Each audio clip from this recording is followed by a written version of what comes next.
All right, ladies and gentlemen, welcome back to the channel. We're talking about the Las Vegas Raiders in tonight's video. Now, I know it's just training camp, and technically, even for Las Vegas, the pads aren't even on yet, and it was day one of training camp. But trust me, guys, the NFL is about to be aware just how good this Las Vegas Raiders team is. Everyone's going to make fun of them because of the quarterback battle. You know, Gardner Minshew, Aiden O'Connell. Oh, my goodness, mid versus mid. Don't care. Think it's going to be Aiden O'Connell, should be Aiden O'Connell, but this defense is unbelievable. We saw a first glance today. We saw guys like Christian Wilkins. We saw a newcomer, rookie, should have been a top 5 draft pick if it wasn't a generational quarterback and wide receiver class in Brock Bowers. There's a lot to Zamir White, dude. Oh my God, Zamir White looks actually like a tank. We could pull up a side by side. They'd be identical. We're talking about the Las Vegas Raiders in today's video, but before we do, if you guys enjoy it, be sure to hit that like button, hit that sub button for daily Raiders content. Raiders fans, who could try and get this video to 250 likes, that would mean the absolute world to me. Now, today was a very light day of practice, all right? But keep in mind, guys, it's just day one, right? Just day one. My favorite thing from today was simply seeing Brock Bowers once again in a Las Vegas Raiders jersey. This guy was one of the most tight end domination guys in the SEC, college football, 3-year career, you name it. Brock Bowers was one of the best tight ends in the nation last season, which is why he was selected where he was selected. But he was one of the best offensive players in the nation. He can line up in the slot. You can throw him as just your typical tight end, your traditional tight end. You can throw him in the backfield. You can jet sweep to him. There's a multitude of different things you can do if you're Brock Bowers, or if you have Brock Bowers, if you're Luke Getsy, I should say. Luke Getsy is going to do a ton of 2 tight end sets this upcoming season. We saw it in Chicago. We saw Cole Kmet have a phenomenal season the last 2 years as he's emerging as a young star tight end in the National Football League. Well, Michael Mayer had an underwhelming rookie season. Keep in mind, the whole first half for the Raiders was underwhelming. And then we saw him kind of get going a little bit more so when the quarterback was changed. And then unfortunately, he missed about the final month of the regular season due to a foot injury. So Michael Mayer, Brock Bowers, these are 2 guys I got a close eye on, not only during training camp, but the preseason and the regular season, because trust me, folks, both of these guys are going to get theirs. All right. So today was mainly drills. Saw a lot of offensive drills, a lot of offensive line drills, a lot of defensive line drills. The only Raiders player who was not there today is veteran defensive tackle John Jenkins. Running backs got some work. We saw Aiden O'Connell and Gardner Minshew get some reps against the defense today. But keep in mind, once again, today, this is coming from Tashawn Reed, a writer for the Las Vegas Raiders. The Raiders largely worked on individual, group, and special teams drills today. There was only one period where the offense and defense faced off, and that was mostly comprised of quick, short passes.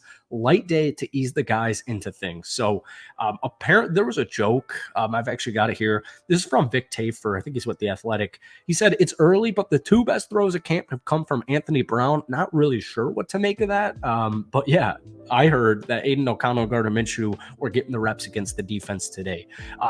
Injury report is not looking great. But we'll do roster moves real quick. So Darian Butler, Jake Jonahan, Jax Powers-Johnson, JPJ, Jalen Guyton, Colton Miller, they're all on the physically unable to perform list. And then Michael Gallup retired yesterday. So I guess his leg never came back fully healthy. This is, I'm not going to say good, but this is good for guys deeper down in the depth chart to make a name for themselves. Once, Jalen Guyton, dude coming over from the Chargers, unfortunate he's injured because this would be a huge opportunity for him. I got a keen eye on Trey Tucker this upcoming season, but especially in training camp, just because I want to see some hype. I want to see some raised confidence because his speed is unbelievable. But yeah, Colton Miller missed OTAs after offseason shoulder surgery. He's now on the physically unable to play list. So that's unfortunate, but yeah. And then JPJ unfortunately suffered a shoulder injury that cost him to miss most of OTAs. He's still on the 90-man roster. He can still count towards the 90-man roster. He can be removed from the PUP list at any time during training camp, but if he's still there by August 27th, so a little bit over a month from now, then he'll have to actually sit for the first 4 games of the regular season, which would be extremely unideal. So just super light day today. I want to talk a little bit about the quarterback position because once again, if you see anything like regarding national media, I've got it on all day today. All they're talking about is Dak Prescott, CeeDee Lamb, holding out, Hassan Reddick holding out. Probably won't see the Raiders in national media during training camp, like probably much at all. But if you do, it'll be regarding the Gardner Minshew, Aiden O'Connell situation here. I have no reason to believe, as Antonio Pierce has said it himself, why it's not Aiden O'Connell's job to lose. I think a lot of people, not Raiders fans, but I think it's affecting Raiders fans. I'm in media right here. We need clicks, right? So the only thing, according to Raiders or non-Raiders media, the only interesting things really would be probably Brock Bowers, a new head coach, and then Max Crosby. That's really the only click worthy headliners that outside media thinks when in regards to Las Vegas Raiders, because they view them as just an underwhelming franchise, and they have been an underwhelming franchise for the last couple of seasons. But I'm telling you, don't be fooled even by training camp. Aiden O'Connell's going to have bad days. He's going to have bad throws. He's going to have a bad stretch of days, and the same thing's going to be applied to Gardner Minshew. But Gardner's been in the league for much longer than Aiden O'Connell. Aiden O'Connell's a 4th-round draft pick from Purdue, where he walked on, and he started the last 9 games. So the Raiders last season, or 10 games, went 5-5. And I just think if Aiden O'Connell does not actually win this job, I will be very upset, because it does mean, let's start looking at some mock drafts. Let's start looking at some impending free agents or some trade ideas to bring in a competent quarterback. Because, folks, Davante Adams, Jacoby Myers, Trey Tucker, Brock Bowers, Michael Mayers, Amir White, Alexander Mattison, whoever's throwing the football's got plenty to work with here. All right. So the Raiders are still going to be a competitive group next season.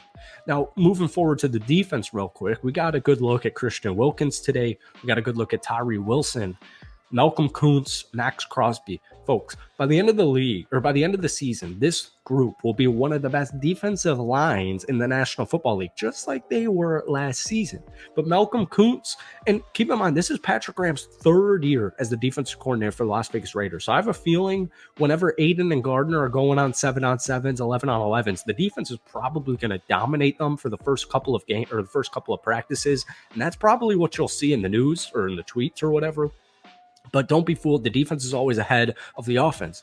What should give you some ease of mind is that Aiden O'Connell has been practicing against the Las Vegas Raiders defense ever since he got into town, ever since he got drafted. And that's only continuing during practice. So it's just important to keep in mind that you're going up against, like, in my opinion, a little bit biased, one of the best defenses in the National Football League. So whenever these drills begin, there's probably going to be a period of inconsistency/struggle. So that's all I got today. Extremely light day. We'll be back at it tomorrow. So hit that like button, hit that sub button if you haven't already.